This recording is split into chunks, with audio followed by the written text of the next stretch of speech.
Please watch the part 1 of The King's Tongue to understand the whole story as we continue the part 2 of The King's Tongue. But Prince Akinsola, knowing what he has done, tried to remove the palm fruit on Ade's neck. But he couldn't. He ignored him and continued his journey. Unbeknownst to him, the power of charm don't last long in the Ogun forest of the spirit. Though Prince Adeboye stumbled into temporary trance, his resilience prevailed, stirred by the distant beat of the sacred drum. He awoke from his enchanted sleep. The palm fruit leaf still tied on his neck, he continues his journey alone. The next day, which means the next hour and the final hour for the search of the tongue, their father's spirit, disguised as an old crippled woman, appeared before each of them, testing their virtue one final time. He pretended to be an old crippled woman in need of help to walk back to her house. He first tested the malevolent Prince Akinsola. "My son, please help me. I fell down a few minutes ago and broke my hip bone. Please take me to my house." Prince Akinsola gave the old woman a dirty look and said, "Old witch, what are you doing in the land of the spirits? I'm sure you were flying when you fell. Continue flying and leave me alone, you witch." The woman continued to beg him, "My son, please, I'm not a witch. My house is nearby. Please help me." Prince Akin looked at her disgustedly and said, "Who lives in the forest of Ogun if not a witch? I'm not your son, and please don't call me your son, please."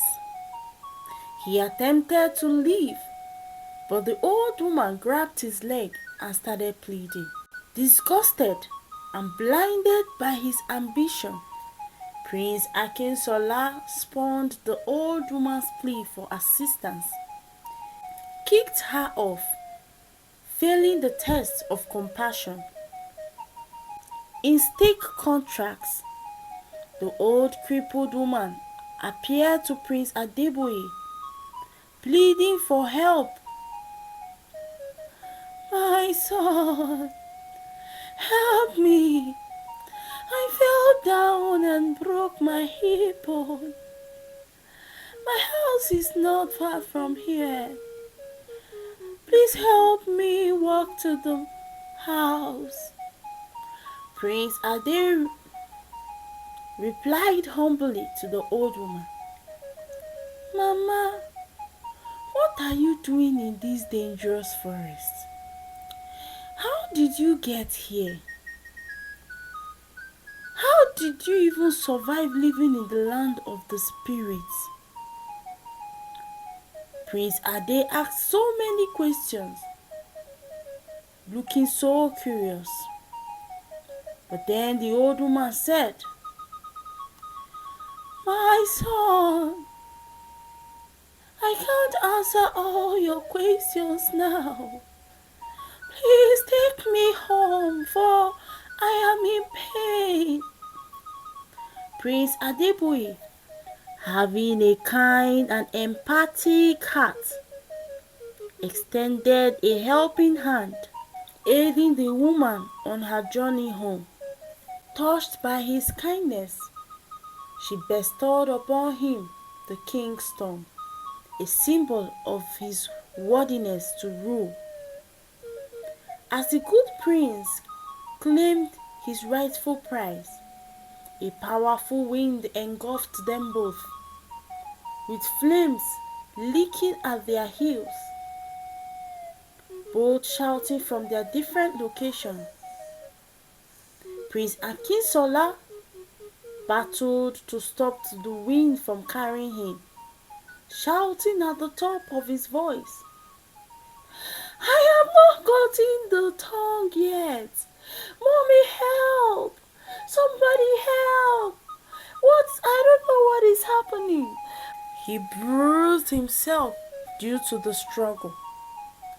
Through the tempest, the sound of the drum persisted, guiding them back to the mortal realm. At the last beat of the drum, they emerged from the forest, both at same location. Prince Akinsola was shocked to see his brother, Prince Adeboye, with the king's tongue. Knowing the gravity of the offense he committed in the forest by trying to kill his brother, and the punishment ahead of him, he fainted out of fear. The villagers gathered on hearing the arrival of the prince. The villagers gathered to witness the culmination of their journey. The chief priest administered native medicine to Prince Akinsola and told everyone what Prince Akinsola and his mother did.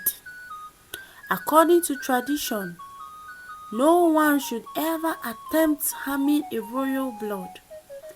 Hence, the person will be killed if he or she is a commoner. But if it's a fellow royal blood, the person will be banished out of the kingdom forever. Only the king had the right to revoke the decree. So, as the chief priest banished Prince Akinsola and his wicked mother, they both fell on their knees, crying and begging Adeboye to forgive them. Adeboye now bestowed the power to be the king through eating the king's stone, decided to forgive them. They both swore to live a good life, and Prince Adeboye, being a compassionate person, forgave them and revoked the decree.